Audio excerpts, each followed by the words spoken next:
suis vraiment enchantée à plusieurs égards d'être avec vous ce soir.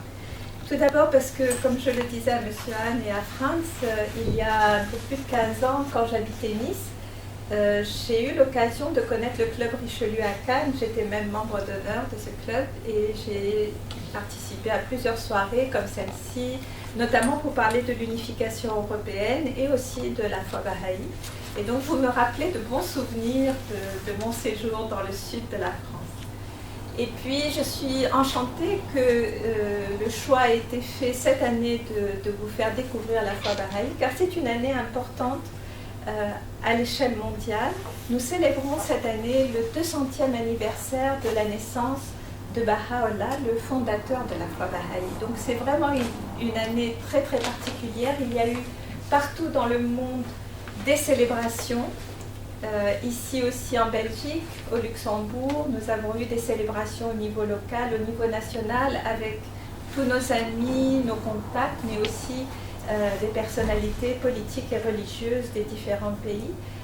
Donc c'est une année vraiment chargée d'émotions positives, de joie, et j'aimerais partager avec vous cette joie. Je vous propose de vous installer bien confortablement.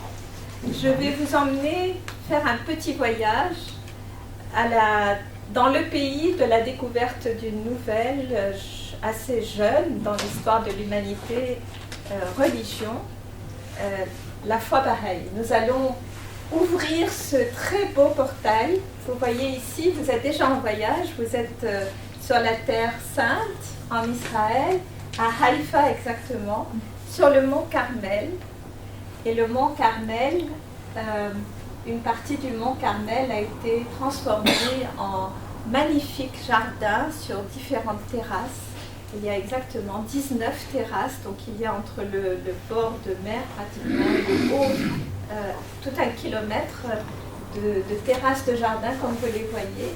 Et sur la 9e terrasse, vous avez ce mausolée qui est un lieu de pèlerinage qui est absolument magnifique. C'est un lieu qui reflète la beauté et la paix et qui est ouvert à toute personne qui souhaite visiter. Il y a beaucoup de personnes qui viennent au moment du mariage prendre des photos parce que le lieu est vraiment très très beau.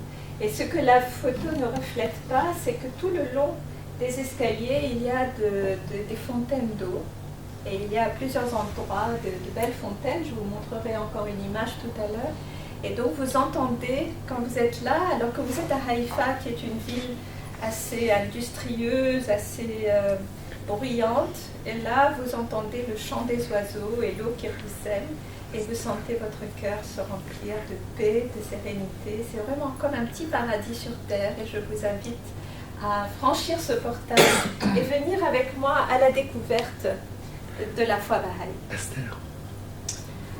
Alors, la foi bahaï, tout d'abord, mettons les mots qu'il faut. C'est une religion. Nous ne parlons pas d'un mouvement philosophique ou autre, parce que certains m'ont demandé, mais nous parlons vraiment d'une religion. C'est une religion nouvelle, c'est une religion mondiale, dans le sens qu'il y a des bahaïs un peu partout dans le monde, de différentes origines culturelles, sociales, religieuses.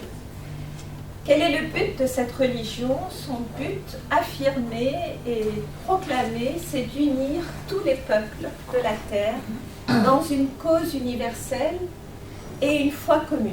Je vais tout de suite revenir sur ce terme de une foi commune.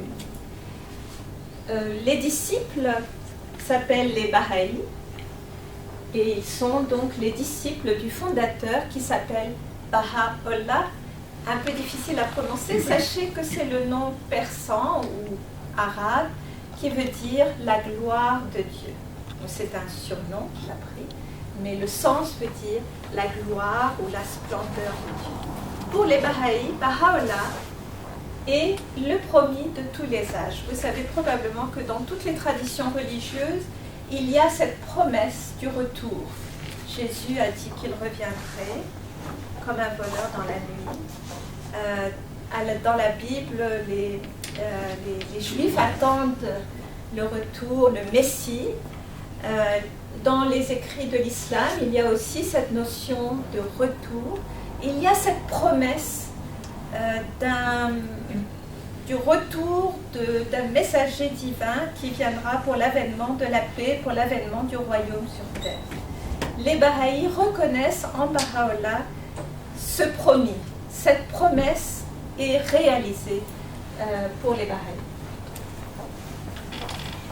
Je vous disais que oui, je voudrais vous citer tout au long de cette présentation, et faites-moi signe si je ne parle pas assez fort, mais il n'y a pas de micro. Tout au long de cette présentation, en fait, ce qui est plus important que les mots que je peux vous dire moi, ce sont les paroles des écrits saints Baha'i, notamment les paroles du fondateur Baha'u'llah, qui vont vraiment nous nourrir tout au long de notre soirée et qui vont vous faire découvrir l'essence de cette religion. Donc vous verrez souvent des citations. Ce que nous dit Baha'u'llah, c'est que le remède souverain, ordonné par le Seigneur, le moyen le plus puissant pour la guérison du monde entier, c'est l'union de tous ces peuples en une cause universelle, une même foi. C'est pour appuyer ce que je vous disais tout à l'heure. Et nous allons expliquer ce que nous entendons par une même foi à travers une autre citation assez longue qui n'est pas de Baha'u'llah lui-même, mais de son arrière-petit-fils qui nous explique ce que ça signifie. J'ai tenu à partager avec vous cette citation, bien qu'elle soit longue, parce qu'elle dit beaucoup de l'esprit Baha'i, des principes importants Baha'i, et elle explique qu'est-ce qu'on veut dire que nous souhaitons unir tous les peuples dans une foi commune. J'ai à plusieurs reprises entendu des personnes dire « Mais est-ce que vous, les Bahaïs, vous êtes des syncrétistes? Vous voulez prendre un peu de toutes les religions et vous faites votre petite salade et il n'y a rien de nouveau, mais vous avez pris un peu de chaque. » Et puis il y a d'autres qui disent « Mais est-ce que vous voulez dire que toutes les religions devraient disparaître et il n'y a qu'une seule religion? Qu'est-ce que ça veut dire donc que l'on ait une cause universelle, une foi commune ?» Alors, lisons ensemble cette citation et voilà l'explication qui est apportée. La révélation Baha'i, qui prétend être l'apogée d'un cycle prophétique et l'accomplissement de la promesse de tous les âges, ne tend en rien à infirmer les premiers et perpétuels principes qui animent et constituent la texture profonde des religions précédentes. Donc, première idée, il n'y a rien de renié de ce que les religions qui ont précédé la foi Baha'i ont apporté. Elle admet et prend elle-même pour base définitive et inébranlable l'autorité émanée de Dieu dont fut investie chacune de ces religions, qui lui apparaissent comme étant les différents stades de l'histoire éternelle et de la constante évolution d'une seule et même religion, divine et indivisible, dont la révélation Baha'i ne constitue qu'une partie intégrante. Ce paragraphe est très important pour expliquer qu'en fait, selon la conception Baha'i, toutes les religions viennent de Dieu. Et peut-être si je pouvais prendre une image, c'est de dire, c'est comme si nous avions un livre qui est le livre de Dieu, et toutes les religions sont les différents chapitres de ce livre. Vous ne pouvez pas comprendre le livre si vous n'avez pas tous les chapitres. Et un chapitre n'est pas supérieur à un autre, on n'est pas d'une importance inférieure ou supérieure à un autre. Le tout constitue la cohérence de ce livre. Le tout est important pour comprendre le message divin. Et à travers le temps, le livre de Dieu, la seule religion, c'est la religion de Dieu, se déploie pour guider l'humanité, pour ouvrir l'humanité à la connaissance du divin. Ce principe dans la foi Baha'i, il est exprimé comme étant la révélation progressive. Dieu se révèle à l'humanité progressivement. Et les différentes religions qui sont venues à travers le temps sont ces différentes étapes de cette révélation. ces différents chapitres du seul et même livre qui est le livre de Dieu. Donc la foi bahaï ne cherche pas ni à obscurcir l'origine divine des religions. Nous ne disons jamais que telle religion est vraie, telle autre est fausse, ni à amoindrir la grandeur reconnue de leurs œuvres colossales. Elle ne peut encourager aucune tentative qui tendrait à fausser leurs caractéristiques ou à déformer les vérités qu'elles inculquent. La citation continue. Ces enseignements, les enseignements de la foi bahaï, ne s'écartent pas même de l'épaisseur d'un cheveu, des vérités qu'elle renferme, des vérités que renferment les autres religions. Et le poids de son message ne diminue même pas de la valeur d'un iota ou d'un point l'influence qu'elles exercent ou la fidélité qu'elles inspirent. Loin de viser à la destruction des systèmes religieux du monde, le but de la foi bahaï, son but avoué et inaltérable, est d'élargir leur base, de reformuler leurs principes fondamentaux, de réconcilier leur but, de ranimer leur vie, de démontrer leur unité, de restaurer la primitive pureté de leurs enseignements, de coordonner leurs fonctions et d'aider à la réalisation de leurs plus hautes aspirations. Je vais le dire avec mes mots, parce que la citation, elle est très littéraire, elle contient beaucoup de verbes, mais dans ma compréhension, la foi bahaï tend à faire revenir à l'essence des religions. Souvent, lorsque le message de Dieu est arrivé, les premiers disciples, les premiers adeptes sont très proches du messager divin, de celui qui apporte cette lumière. Et ils suivent vraiment les enseignements et l'aspect spirituel, l'aspect mystique, l'aspect profond de ces enseignements est très proche d'eux. Et c'est ça ce qu'ils essayent de mettre en application, c'est ça ce qui les nourrit. Et puis, à travers le temps, on commence à s'éloigner de l'essence même de la religion. Parce qu'il y a les interprétations, il y a du rituel qui se met en place, il y a des organisations, il y a des institutions, il y a différentes choses. Si nous voyons l'arrivée de la religion comme une lumière intense qui est envoyée par Dieu, et que vous voyez ces premiers adeptes, ils sont autour de la lumière et ils regardent la lumière, et ils sont éblouis par la lumière, ils sont fascinés par la lumière. Et puis avec le temps, il y a d'autres qui arrivent et qui disent la lumière, c'est notre bien précieux. Il faudrait protéger un peu cette lumière. Inventons une lampe qui entoure la lumière. Et on invente une lampe et on met une lampe autour. Et puis d'autres, un peu plus tard, arrivent et disent mais la lampe c'est fragile. Peut-être qu'il faudrait qu'on mette comment on appelle ça, un abat-jour pour protéger la lampe pour qu'elle ne se casse pas. Et alors on met l'abat-jour et on est très content. Parfois on va rajouter un abat-jour de couleur, ou on va rajouter des petits papillons, on va rajouter des petites fleurs sur l'abat-jour. Et on se met finalement, après un certain temps, non plus à regarder la lumière initiale qui était si éblouissante, mais on commence à regarder le décorum qui est dessous. On commence à regarder davantage les papillons et les fleurs qui sont sur l'abat-jour plutôt que la lumière. Alors cette image, c'est pour vous dire qu'à travers le temps, dans certains cas, les disciples des religions se sont tellement attachés à des traditions qui remontent à très longtemps et parfois qu'on ne comprend même plus, dont on ne comprend pas la signification profonde.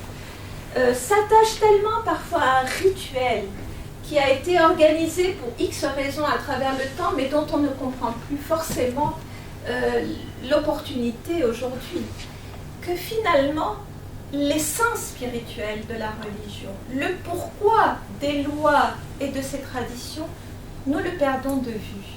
Et finalement, nous ne savons plus, dans certains cas, pourquoi nous sommes de telle ou telle religion. Nous ne faisons que reproduire ce que nos parents, nos ancêtres nous ont appris, sans trop nous poser de questions et sans trop chercher à approfondir.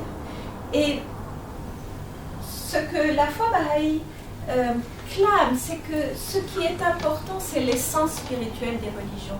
Et quand on retourne à l'essence spirituelle, on se rend compte en fait qu'il y a tellement de points communs entre ces différentes religions. Leurs enseignements spirituels fondamentaux sont les mêmes. Toutes les religions finalement enseignent de faire le bien, de respecter ou d'aimer son prochain. Toutes les religions enseignent la solidarité, la paix. La façon de mettre ça en application change peut-être, mais les principes essentiels, les 10 commandements sont les 10 commandements. Et dans toutes les religions, vous les trouvez. Ce qui change, et ça c'est quand même très important parce que c'est une partie intégrante de la religion, ce sont les enseignements sociaux. Parce que la religion, elle vient aussi pour unifier des communautés, pour fonder un vivre ensemble. Donc il y a tout un ensemble de règles et de lois qui ne sont pas seulement des règles et des lois qui permettent notre développement spirituel, mais qui permettent le vivre ensemble. Et ça, bien entendu, à travers le temps, les sociétés changent et les besoins de ces sociétés changent. Et donc, il y a des différences à ce niveau-là entre les différentes religions. Et nous allons voir que la foi bahaï a apporté aussi des lois individuelles et des lois sociales qui sont probablement des lois, vous le verrez, très proches de nous, très adaptées au développement actuel de l'humanité. Donc juste pour finir cette longue citation, ce que dit l'arrière-petit-fils de Baha'u'llah, c'est que ces religions divinement révélées ne sont pas comme condamnées à disparaître, mais à renaître. Encore une fois, à retrouver leur source, leur essence.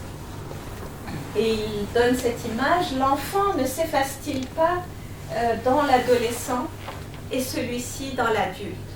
Cependant, ni l'enfant ni l'adolescent ne meurent. Donc c'est de voir l'histoire de l'humanité et l'histoire des religions comme un cycle de progression continue dans lequel il y a des stades de développement. Et selon la conception bahaï, la religion vient pour permettre à l'humanité d'avancer et de construire la civilisation, d'avancer dans sa maturité et de contribuer à la construction de la civilisation. Alors, je vous ai parlé du but de la foi bahaï. J'aimerais maintenant évoquer quelques concepts importants, puisque nous parlons d'une religion. À plusieurs reprises, on m'a posé la question, mais est-ce que vous croyez en Dieu? Est-ce que vous avez votre Dieu? Est-ce que c'est le même Dieu que nous? Alors, nous allons parler de Dieu juste un petit instant. Donc, pour la foi bahaï, et vous reconnaîtrez certainement cet enseignement dans plusieurs autres religions, Dieu est l'inconnaissable créateur. Baha'u'llah nous enseigne que nous ne pouvons pas connaître Dieu dans son essence. L'essence de Dieu en elle-même est bien trop loin de nous, elle est inatteignable. Et donc on ne doit pas essayer d'imaginer Dieu comme un être humain, comme un homme barbu qui est sur les nuages, dans les cieux. C'est juste le résultat de notre imagination. Nous ne pouvons pas vraiment saisir. Et peut-être pour comprendre cette idée, on peut prendre une analogie entre le menuisier et la table qu'il est en train de monter, de construire. La table, elle est l'œuvre du menuisier. Si elle pouvait parler, elle ne pourrait pas parler du menuisier, parce qu'elle appartient à un autre niveau. Elle est la créature, en quelque sorte. Comme nous, nous sommes les créatures, nous ne pouvons pas parler de notre créateur, nous ne sommes pas au même niveau. Et la même chose pour une œuvre d'art. L'œuvre d'art exprime des tas de choses de l'artiste qui l'a créée, mais elle ne peut pas elle-même saisir l'essence de l'artiste. Tout ce que nous savons et que les messagers de Dieu nous ont enseigné, c'est que Dieu est le créateur de toutes choses. Il est le créateur. mais nous ne pouvons pas vraiment saisir son essence. Ce qui est important, nous dit Baha'u'llah, c'est que la raison pour laquelle Dieu nous a créés, c'est l'amour. Et il a cette belle parole, il dit « Ô fils de l'homme, j'ai aimé ta création, aussi t'ai-je créé. Aime-moi donc, afin que je mentionne ton nom, et que de l'esprit de vie, j'emplisse ton âme. » C'est un concept très important que la relation créateur-créature, c'est une relation d'amour. La seule énergie créatrice, c'est l'énergie d'amour. Vous reconnaîtrez là aussi probablement les enseignements de Jésus. Deuxième concept, le concept d'alliance et d'alliance éternelle. Comment se manifeste l'amour de Dieu pour ces créatures qu'il a créées? On nous dit qu'il nous a créés par amour. Il fait une alliance avec nous, comme une sorte de contrat. C'est-à-dire qu'il nous dit qu'il ne nous laissera jamais seuls. Il ne nous laissera jamais dans le brouillard, dans l'incompréhension. Il ne nous laissera jamais sans direction, sans